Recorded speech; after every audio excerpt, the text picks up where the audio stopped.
ഞാൻ ഇവിടെ തൃപ്പൂണിത്തുറ സി ആയിട്ടിരിക്കുമ്പോഴാണ് ഇവിടെ തൃപ്പൂണിത്തുറയിൽ ഒരു അച്ഛനെയും അമ്മേനെയും 2 കുട്ടികളെയും കൈയും കാലൊക്കെ കെട്ടിയിട്ടിട്ട് ബംഗ്ലാദേശികൾ വന്ന് നടത്തിയ ഒരു വലിയൊരു ഡെക്കോയിറ്റ് ഉണ്ടായിരുന്നു. ഒരു 11ഓളം പേരുണ്ടായിരുന്നു. ഏരൂര്. ആ കേസിലെ പ്രതികളെ അറസ്റ്റ് ചെയ്തത് ആണ് ഒരു ഒരു കേസ്. അത് ഞങ്ങളിവിടുന്ന് ബൈ റോഡ് ഏതാണ്ട് 3600 കിലോമീറ്ററോളം സഞ്ചരിച്ച് മറ്റേ ഇന്ത്യ ബംഗ്ലാദേശ് ബോർഡറിൽ പോയി അവിടെ ഒരു 45 ഡേയ്സ് 5 ഡിഗ്രി തണുപ്പാണ് അവിടെ. അവിടെ ഞാനും 8 പോലീസുകാരും കൂടി താമസിച്ചു. ഞങ്ങൾക്ക് അവിടെ നിന്ന് ഒരു 3 പേരെ അറസ്റ്റ് ചെയ്യാൻ പറ്റി. പിന്നെ ഡൽഹിയിൽ നിന്ന് ഒരു 3 പേരെ അറസ്റ്റ് ചെയ്തു. അവർക്ക് 6 പേരെ ആ കേസിൽ അറസ്റ്റ് ചെയ്തു. കുറേ പ്രോപ്പർട്ടിയും റിക്കവർ ചെയ്തു. ആ കേസിലെ പ്രതികൾക്ക് 17 ഇയേഴ്സ് കൺവിക്ഷനുമായി. 17 വർഷം കോടതി അവരെ ശിക്ഷിക്കുകയും ചെയ്തു. അതൊരു നല്ലൊരു കേസായിരുന്നു.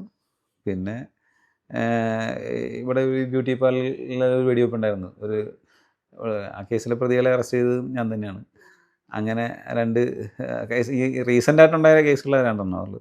കുറേ കേസുകളുണ്ട്. വളരെ രസകരമായ, വളരെ എന്താ പറയുക, നമുക്ക് ചിരിക്കാൻ പറ്റിയ കുറേ സംഭവങ്ങളുള്ള ഒരു കള്ളനുണ്ടായിരുന്നു. ഞാൻ മൂവാറ്റുപുഴ എസ് ഐ ആയിട്ടിരിക്കുമ്പോൾ ഒരു മോഷണ കേസിലെ പ്രതിയെ അറസ്റ്റ് ചെയ്തു.